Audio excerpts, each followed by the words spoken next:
Kembali lagi dengan Mimin. Mari kita lanjutkan spoiler sebelumnya. Rak-rak buku terhuyung-huyung di dalam ruangan yang terang benderang. Ada semua jenis buku kuno yang diletakkan di rak-rak buku, memberikan suasana ilmiah yang luar biasa. Pada saat ini, ada 3 orang berdiri di tengah ruangan ini. Di belakang meja, yang ada di depan mereka, adalah seorang lelaki tua berambut putih, yang perlahan-lahan membalik-balik dokumen di tangannya. Seluruh ruangan berada dalam suasana sunyi. 3 orang yang berdiri di ruangan itu adalah 2 pria dan 1 wanita. Jika seseorang mengamati dengan amah, mereka sebenarnya adalah Bai San, Wu Hao, dan Hu Jia, yang telah dipukuli oleh Xiao Yan sampai mereka terluka parah. Pada saat ini, Bai San dan Wu Hao memiliki mata yang lebih rendah. Wajah mereka mungkin masih sedikit pucat tetapi kulit mereka jauh lebih baik dibandingkan dengan hari kompetisi. Di sisi lain, Hu Jia membuka lebar matanya ketika dia melihat pria tua itu membalik-balik buku. Beberapa saat kemudian, dia menjulurkan lidahnya, tampak sedih.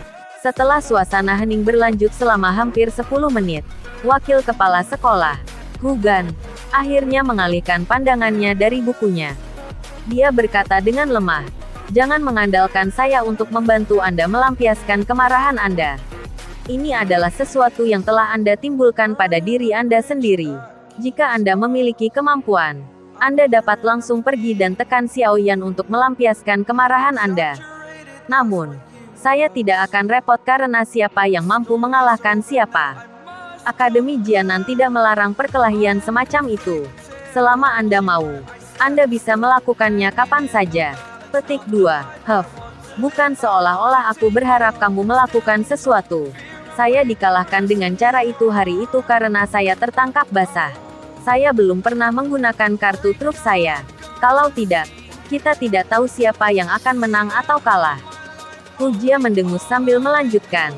Aku hanya marah karena orang ini sebenarnya tidak tahu bagaimana menjadi lembut kepada seorang wanita. Paling tidak, saya juga seorang gadis. Tidak bisakah dia menjadi lebih lembut ketika dia menyerang? Saya tidak memiliki kulit kasar dan daging tebal seperti mereka berdua. Petik 2. Hu Gan tidak bisa menahan tawa ketika dia mendengar gumaman Hu Jia. Dia menjawab tanpa daya.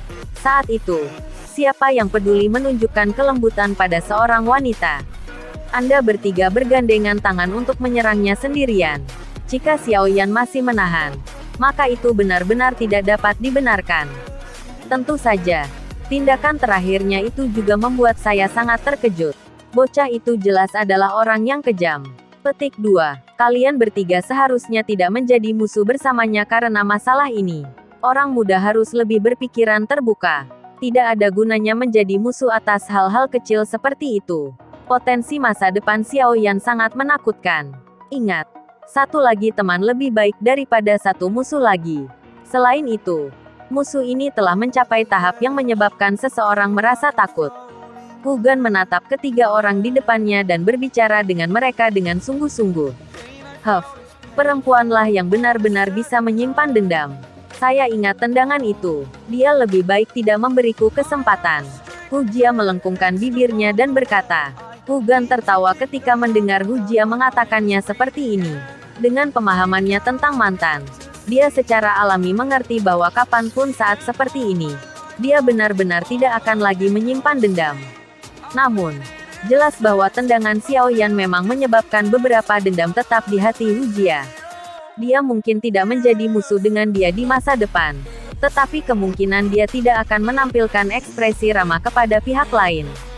Aku tidak akan memandangnya sebagai musuh, tetapi aku akan memandangnya sebagai lawan yang harus aku lewati. Wu Hao merespons dengan tenang. Hu Gan sedikit mengangguk. Wu Hao ini memang orang yang tergila-gila pada pertempuran. Namun, itu juga karena dia adalah orang yang membuat dia bisa berjalan lebih jauh di jalan orang yang kuat. Tidak heran kepala sekolah sangat optimis tentang dia. Kami hanya berdebat untuk bertukar petunjuk. Sangat normal untuk terluka. Mengapa kita menyimpan dendam? Bai San memberikan jawabannya. Orang tidak bisa melihat kemarahan sedikit pun di wajahnya, yang penuh senyum. Namun, ini adalah cara tersenyum Bai San yang menyebabkan alis Hu Gan merajuk sedikit tanpa meninggalkan jejak. Sebagai wakil kepala sekolah Akademi Jianan dan dengan kelihayannya hidup selama bertahun-tahun, bagaimana ia tidak dapat mendengar apakah kata-kata Baisan ini kemunafikan atau kebenaran? Hu Gan menatap jauh ke dalam Baisan yang tersenyum. Tetapi dia tidak terus berbicara. Dia jelas mengerti bahwa yang terakhir sangat senang dicari oleh orang lain selama tahun-tahun ini. Sekarang Xiao Yan telah memukulnya sampai apa yang dia nikmati hancur. Hatinya pasti sangat tidak mau membiarkan masa lalu berlalu. Namun, dia berharap orang ini tidak akan melakukan hal bodoh. Hu Gan tidak berpikir bahwa pemuda itu, yang berani menggunakan kekuatannya sendiri untuk menantang seluruh sekte dalam kekaisaran Jiama, akan menjadi orang biasa. Berderit. Petik 2. Suara jelas pintu kamar yang dibuka tiba-tiba terdengar pelan. Sebuah suara dikirimkan ke ruangan itu. Wakil kepala sekolah, Xiao Yan dan Sun Er telah tiba.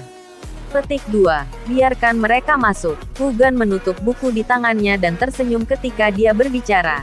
Segera, dia mengalihkan pandangannya ke arah Baisan dan dua lainnya dan berkata, ketika Anda semua memasuki akademi dalam di masa depan, Anda mungkin harus berjuang dan berjuang bersama. Karena itu, jangan mengubah hubungan Anda menjadi buruk. Jika siswa baru yang memasuki akademi dalam setiap tahun tidak membentuk kelompok, nasib mereka tidak terlalu baik. Selain itu, kekuatan dihormati dalam akademi dalam. Siapapun yang memiliki kepalaan lebih keras akan dapat memperoleh kondisi pelatihan terbaik. Apapun latar belakang yang Anda miliki tidak akan berguna begitu Anda berada di sana. Itu termasuk kekuatan saya. Petik 2. Biarkan mereka masuk. Hu Gan menutup buku di tangannya dan tersenyum ketika dia berbicara. Segera, dia mengalihkan pandangannya ke arah Baisan dan dua lainnya dan berkata, ketika Anda semua memasuki akademi dalam di masa depan, Anda mungkin harus berjuang dan berjuang bersama. Karena itu, jangan mengubah hubungan Anda menjadi buruk. Jika siswa baru yang memasuki akademi dalam setiap tahun tidak membentuk kelompok, nasib mereka tidak terlalu baik. Selain itu, kekuatan dihormati dalam akademi dalam. Siapapun yang memiliki kepalaan lebih keras akan dapat memperoleh kondisi pelatihan terbaik. Apapun latar belakang yang Anda miliki tidak akan berguna begitu Anda berada di sana. Itu termasuk kekuatan saya. Petik 2. Tatapan Hu Gan menatap Wu Jia dengan penuh perhatian ketika dia mengatakan kalimat terakhir. Makna di dalamnya dipahami tanpa diucapkan. Mulut Wu Jia berkedut. Meskipun dia tidak berkomitmen dalam hatinya, dia masih mengangguk di permukaan. Tidak lama setelah suara Hu Gan terdengar, dua sosok manusia perlahan-lahan masuk dari tempat pintu itu. Pandangan mereka menyapu sekali di sekitar ruangan yang luas sebelum akhirnya berhenti pada Hu Gan, yang berada di belakang meja. Mereka berdua maju dua langkah dan membungkuk. Kalian berdua akhirnya tiba. Hu Gan tersenyum ketika dia melihat mereka berdua. Tatapannya berhenti sedikit lebih lama di wajah Xiao Yan.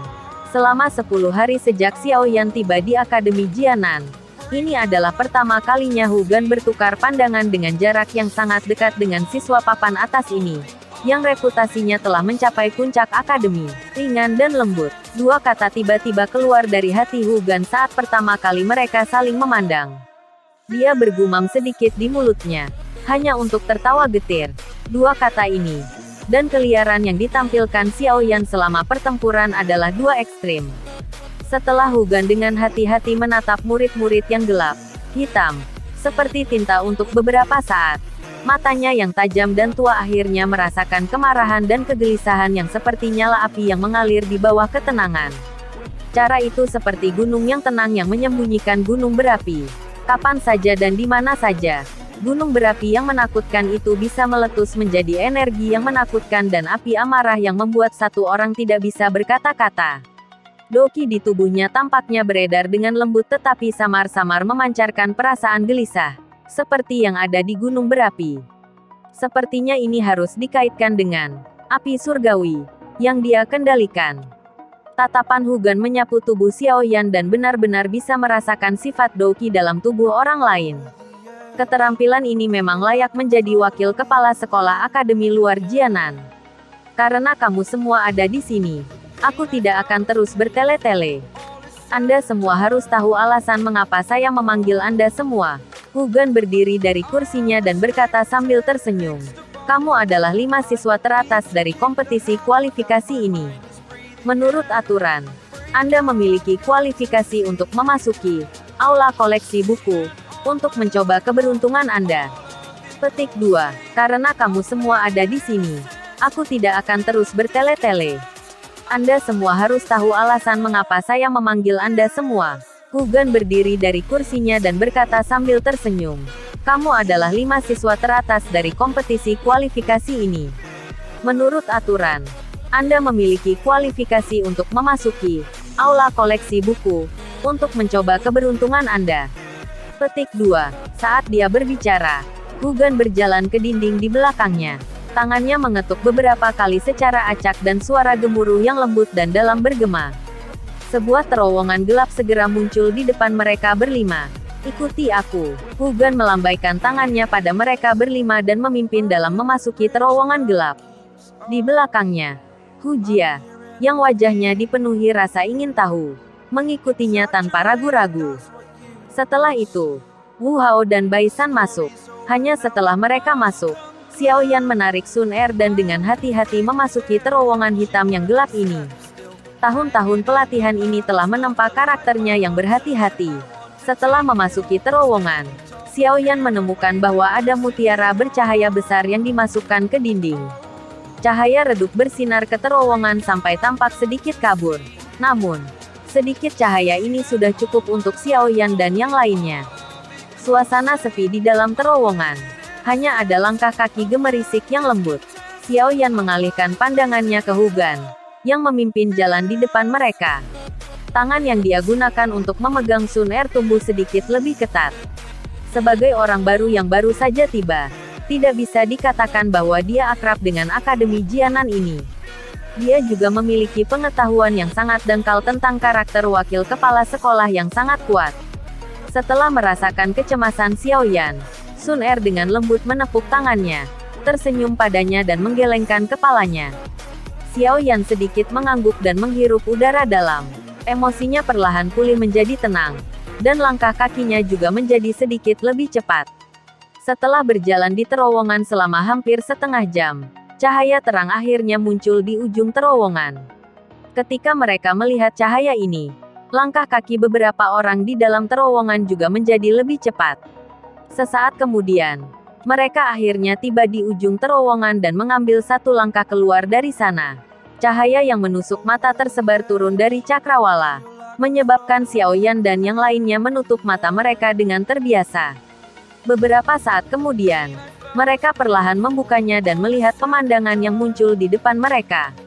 Mereka sedikit terkejut. Pada saat ini, pemandangan yang ada di depan Xiao Yan dan yang lainnya jelas merupakan alur lembah tertentu.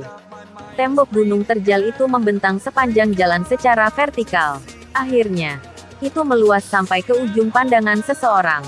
Di dalam 3 permukaan tebing, secara kebetulan ada tanah kosong yang sangat luas. Pada saat ini, sebuah paviliun kuno yang sangat besar sehingga tidak bisa berkata-kata, berdiri di sana.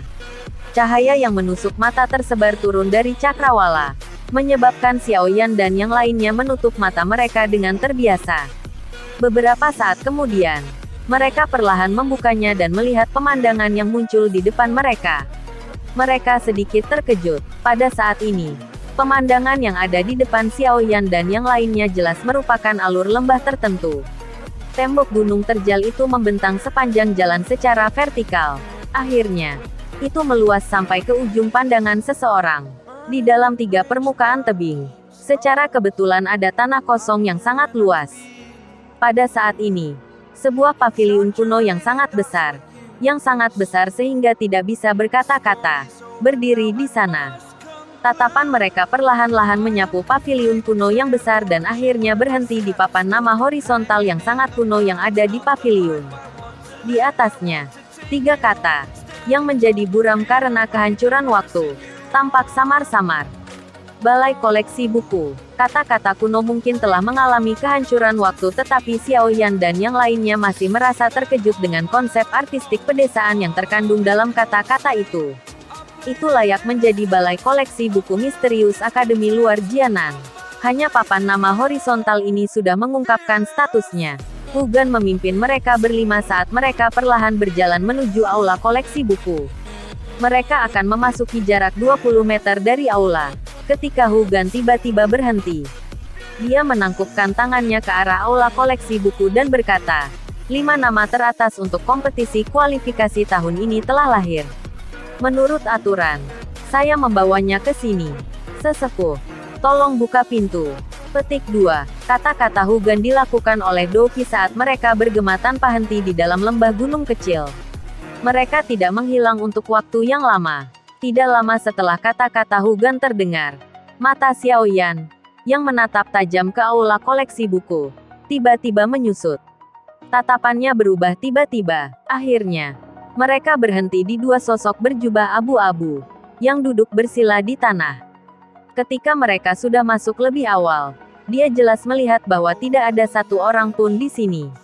Namun, pada saat ini, dua orang berjubah abu-abu ini muncul, seolah-olah mereka telah duduk di sini selama ini. Adegan aneh ini menyebabkan kedinginan dan guncangan muncul di hatinya. Namun, di atas terkejut, minatnya terhadap balai koleksi buku ini semakin padat. Agar itu diperlakukan dengan sungguh-sungguh oleh Akademi Jianan, kemungkinan bahwa hal-hal yang ditempatkan di sini seharusnya juga bukan hal-hal biasa. Tempat ini memang layak menjadi bagian dari Akademi Jianan. Warisannya memang kaya. Terima kasih telah menonton videonya. Yang belum subscribe di subscribe dulu guys. Dan jangan lupa nantikan spoiler selanjutnya.